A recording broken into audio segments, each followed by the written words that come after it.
Bem-vindo a mais um encontro com a palavra. Nesse programa desenvolvemos um estudo introdutório de todos os livros da Bíblia e hoje iniciaremos o estudo da última carta escrita pelo grande apóstolo Paulo, a segunda carta a Timóteo. Iniciamos o estudo dessa divisão da Bíblia, as cartas pastorais, com a carta aos Romanos e concluiremos com 2 Timóteo. Propositalmente alterei a sequência de estudo delas para que 2 Timóteo fosse a última a ser estudada, já que ela representa as últimas palavras, o testamento e os últimos desejos do apóstolo Paulo. Estudiosos afirmam que durante seu primeiro encarceramento em Roma, Paulo ficou acorrentado entre 2 soldados romanos, mas com licença, para dar estudos bíblicos, receber visitas e ajuda de fora para suas necessidades, e que depois de um tempo foi solto. Essas especulações extrapolam o relato bíblico. Segundo a história da igreja, depois de ser liberto dessa prisão em Roma, Paulo seguiu para a Espanha. Ele afirmou que queria visitar Roma e levantar apoio dos irmãos romanos para o seu trabalho missionário na Espanha. A história acrescenta que depois de trabalhar na Espanha, Paulo retornou para Éfeso. De Éfeso foi para Troade, e lá estava quando Nero incendiou Roma e culpou os cristãos por isso. Com isso, todos os cristãos em todo o Império Romano foram considerados inimigos da lei, todos eram odiados e tratados com crueldade indescritível, não apenas pelas autoridades, como também pelos cidadãos comuns. Nas cartas de Pedro encontramos referência a essa terrível perseguição. A onda de perseguição que se seguiu ao incêndio de Roma e a incriminação dos cristãos foi muito severa. Como Paulo e Pedro eram conhecidos líderes da igreja, foram considerados inimigos públicos do Império Romano. Quando Paulo foi preso outra vez em Troade, Timóteo estava com ele. É isso que concluímos através do relato de 2 Timóteo. Paulo deve ter sido tratado com muita brutalidade, e por isso Timóteo ficou muito abalado emocionalmente. Nesta carta, Paulo lhe diz: lembro-me das suas lágrimas. A maneira como ele foi tratado levou Paulo a concluir que não sobreviveria a esta prisão. Por isso, quando escreveu para Timóteo, Paulo sabia que seus dias estavam contados e que seria executado. Quando Paulo escreveu aos Filipenses, pediu que orassem para que ele fosse solto e também pediu a mesma coisa para Filemão. Nesta carta a Timóteo ele não faz esse pedido. Paulo sabia que não seria liberto e que estava a caminho do reino de Cristo. Ele sabia que o tempo da sua morte estava próximo, muito próximo. Isso dá às suas últimas palavras um peso ainda maior. Se você pudesse visitar essa prisão de Roma, onde Paulo ficou, saberia exatamente o peso de cada uma de suas palavras. Acredita-se que Paulo tenha ficado acorrentado na parte mais inferior dessa masmorra. Fizemos uma descrição dessa prisão em outro programa. Havia uma parede de mais ou menos 1 metro de altura e na sua parte superior havia buracos, com largura suficiente para passar as pernas do prisioneiro.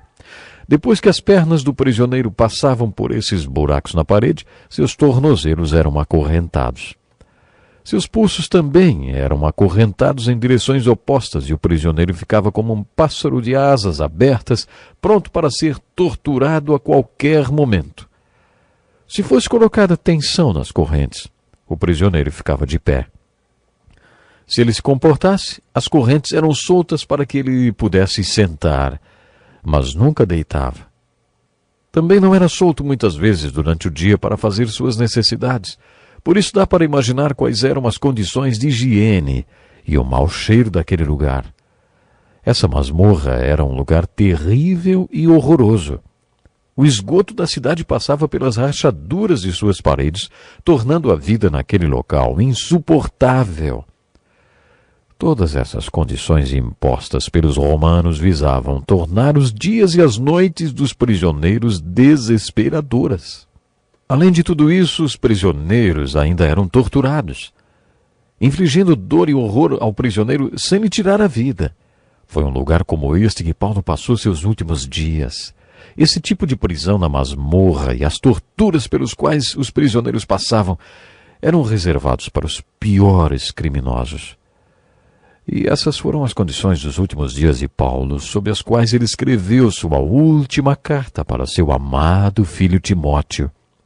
Não sabemos como Paulo conseguiu escrever esta carta e nem como conseguiu fazê-la sair da prisão.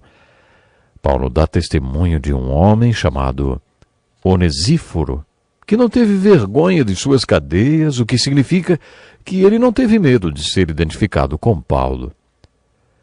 Era perigoso visitar um prisioneiro como Paulo naqueles tempos em Roma. Era capaz do visitante ser acorrentado junto ao prisioneiro e não sair mais. Foram nessas condições que Paulo escreveu sua segunda carta a Timóteo.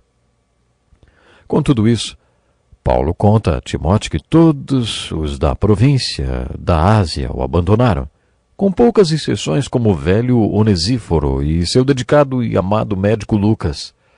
Alguns ficaram com Paulo. O restante o abandonou e fugiu, assim como os apóstolos fizeram com Jesus. Talvez tenha sido esse homem chamado Onesíforo que tenha levado essa carta para fora da masmorra, ou então o Dr. Lucas. O que sabemos com certeza é que Paulo não escreveu esta carta com as próprias mãos. Ele provavelmente a ditou para alguém.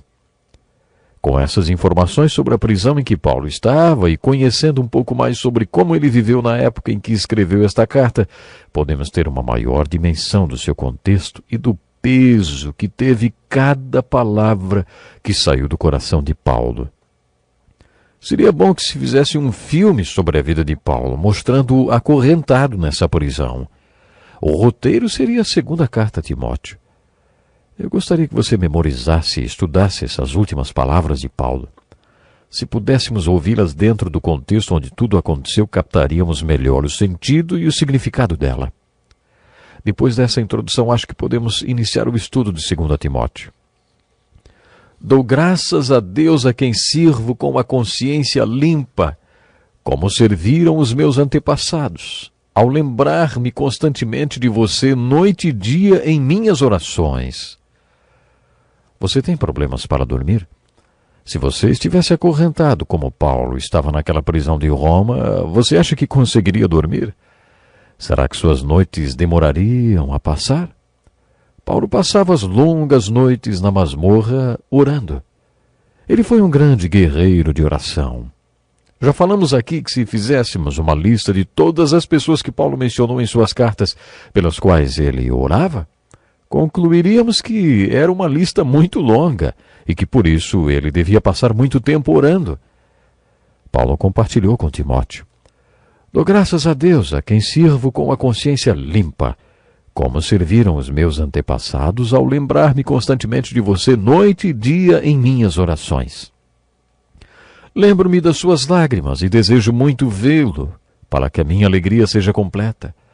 Recordo-me da sua fé não fingida, que primeiro habitou em sua avó Lloyd e em sua mãe Eunice, e estou convencido de que também habita em você.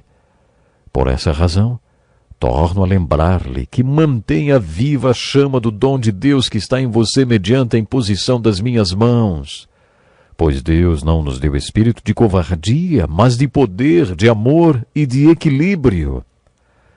Através deste texto, percebemos algumas características da personalidade de Timóteo.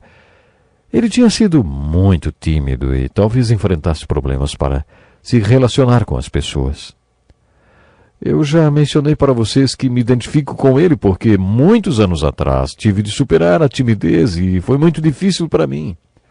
Precisei que o Espírito Santo me levasse para um lugar onde me sentisse à vontade e não tivesse medo das pessoas.